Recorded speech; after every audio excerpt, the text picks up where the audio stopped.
வணக்கம் மக்களே. தமிழகத்தில் நடக்கக்கூடிய சட்ட ஒழுங்கு தமிழக அரசின் மீது மிகப்பெரிய ஒரு அவமானத்தை ஏற்படுத்தியுள்ளது.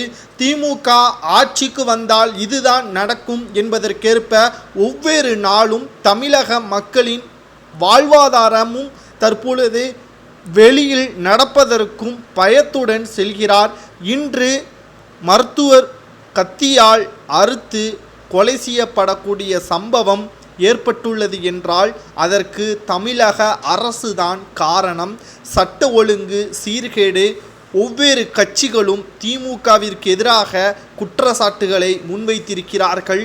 திமுகவின் கூட்டணி வேடிக்கை பார்ப்பது நியாயமல்ல. உண்மைக்கு புறம்பாக எதுவாக இருந்தாலும் வெட்ட வெளிச்சத்தில் கூறுவதுதான் நியாயம். தற்பொழுது டாக்டரை ஏன் கத்தியால் குத்தினேன் என்று படித்த பட்டதாரி இளைஞர் விக்னேஷ் அவர்கள் கொடுத்த வாக்குமூலம் மிகப்பெரிய அளவில் பரபரப்பை ஏற்படுத்தியுள்ளது. இதனால் திமுகவின் அரசிற்குத்தான் அவமானம். அதாவது இன்று காலை கத்தியால் குத்தப்பட்ட சம்பவம் தமிழகம் முழுவதும் அதிர்ச்சியை ஏற்படுத்தியிருக்கிறது.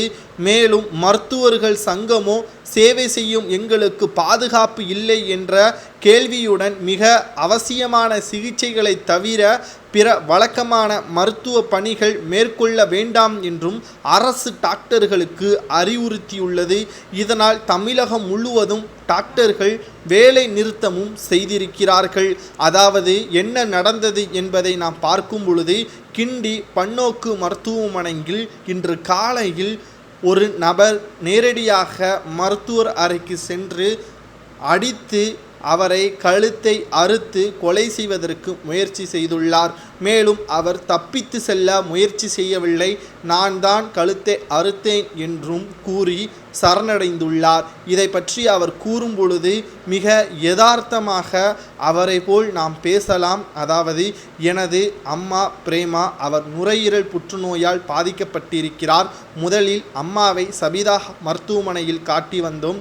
பிறகு கிண்டி கலைஞர் பன்னோக்கு மருத்துவமனையில் நன்றாக பார்க்கிறார்கள் என்று கூறியதும் அங்கு சென்று பார்த்தோம். ஆனால் அங்கும் அவருக்கு சிகிச்சை சரியாக வழங்கவில்லையா என்று தெரியவில்லை. மீண்டும் அவருக்கு பாதிப்பு ஏற்படுத்தியது. வேறு மருத்துவமனைக்கு சென்று பார்த்தோம். முதலில் நீங்கள் பார்த்த மருத்துவமனையில் கொடுத்த மருந்தின் காரணமாக சைடு எஃபெக்ட் ஏற்பட்டு மிக அதிக அளவிற்கு பாதிப்பு ஏற்பட்டுவிட்டது என்றும் அந்த மருத்துவர்கள் கூறியவுடன் ஆத்திரத்தில் சண்டை போட்டுள்ளார்.